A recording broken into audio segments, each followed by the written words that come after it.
Olha só, vamos imaginar aqui a vida de uma mulher casada com 2 filhos.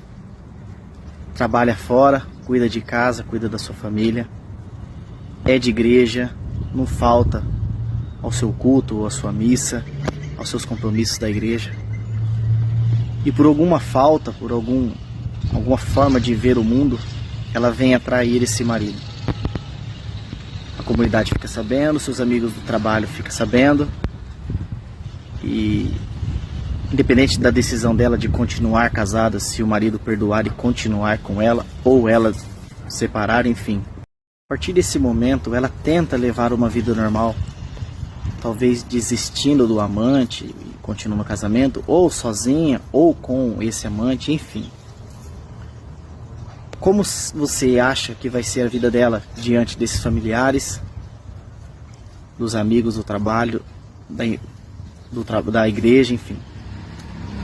Você imagina como vai ser uma pressão psicológica para cima dela, ou melhor, para cima dela não, o que ela vai criar como pressão psicológica para si mesmo, de acordo com essas pessoas.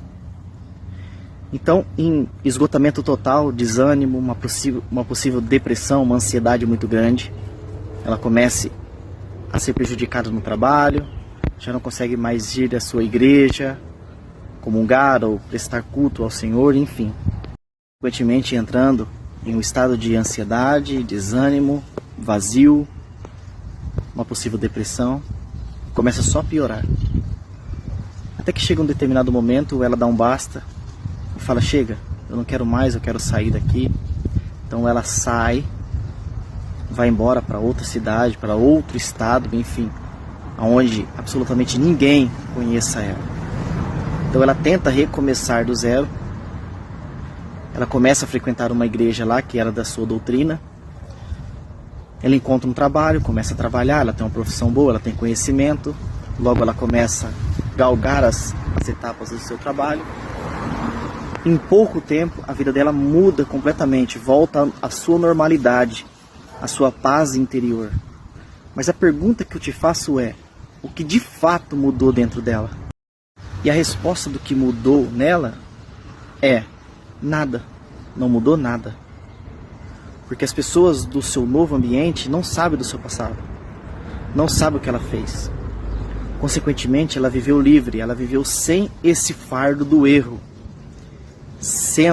estando arrependida ou não. Não vamos entrar aqui nesse mérito do arrependimento, mas sim que as pessoas que estão à sua volta agora, nesse momento, no seu novo estado, na nova cidade, não sabem.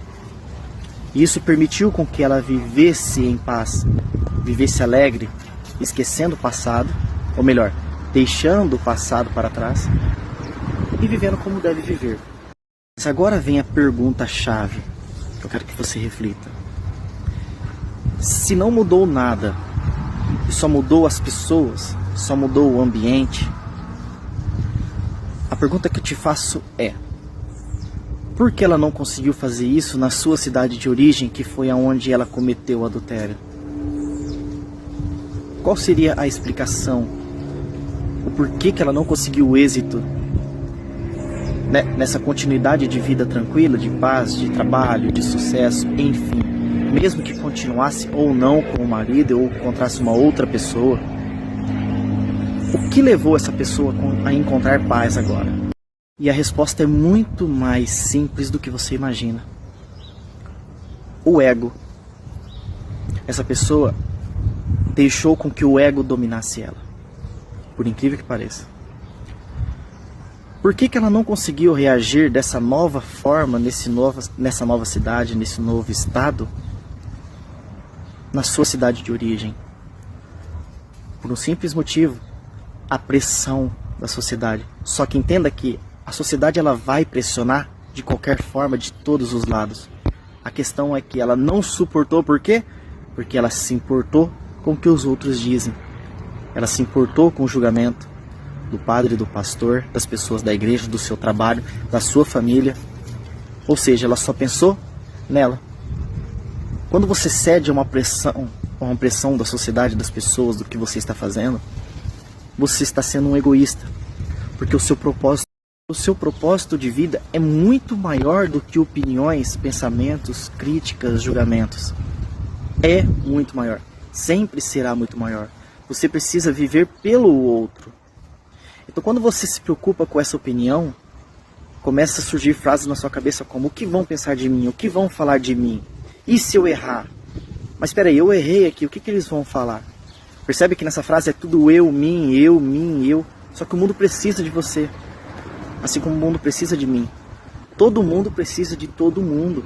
Esse é o propósito da vida. Então quando nós nos desanimamos, como é o caso dessa mulher, dessa história que eu inventei aqui, ela está ferindo o seu propósito por se importar de fato com a opinião, com o julgamento do padre, do bispo, do pastor, sei lá de quem, da igreja, das suas famílias, principalmente a família. Então esse é o maior problema. E é claro, se você reparar nessa história, entra naquele contexto que eu disse sobre ambiente. Até aí tudo bem, vamos questionar a questão do ambiente. Claro que o ambiente ele molda, ele modifica, como eu falei semana passada. Até que tudo bem. O que eu quis dizer aqui é a questão da preocupação do julgamento. É quando de fato você percebe que a pessoa está realmente preocupada com os julgamentos, com as opiniões. E quando a pessoa ela é dessa forma, ela é uma egoísta. Ela está pensando somente nela. E quando você pensa somente em você, você cede aos julgamentos, às opiniões, às críticas. Você cede. Você entende? Então isso é muito, claro, é muito difícil de a gente conseguir lidar com isso. É muito difícil de fato. Mas a gente precisa entender o conceito da coisa verdadeira aqui, que é o ego. Porque a nossa família precisa da gente, a gente precisa da nossa família, a gente precisa dos nossos amigos, os nossos amigos precisam da gente. Eu quis trazer essa história como uma reflexão para você entender o que é o ego. Como ele destrói a gente, como ele deturba toda o propósito da nossa vida. Tudo que há de bom, tudo que há de belo, tudo que Deus sonhou pra gente, ele é destruído no ego. Então, reflita sobre essa mensagem que eu disse e leve isso para as outras áreas da sua vida. Expanda isso como uma nova forma de pensar e ver a sua vida. Para você ver que praticamente todas as coisas que nos estraga é o ego. Como disse o Ryan Holiday, né, no livro O Ego é Seu Inimigo, de fato, o ego é o inimigo. Quero que você reflita essa semana sobre esse pensamento do ego. Ou melhor, esse conceito do ego. Talvez você esteja vivendo um egoísmo. Talvez eu também esteja vivendo um egoísmo. Isso é um trabalho todos os dias. A gente precisa primeiro criar essa consciência se nós estamos sendo egoístas ou não. Porque o mundo é muito maior do que a gente. É muito maior do que eu. É muito maior do que você. Há propósitos muito maiores. Ou melhor, o propósito sempre será maior do que eu. Sempre será maior do que você. Onde o ego ele destrói isso. Então medite isso, reflita isso durante essa semana. E perceba o quanto o ego destrói a sua vida, na sua escola, no seu trabalho, na sua família, com seus filhos, com seus pais, enfim. Medite isso.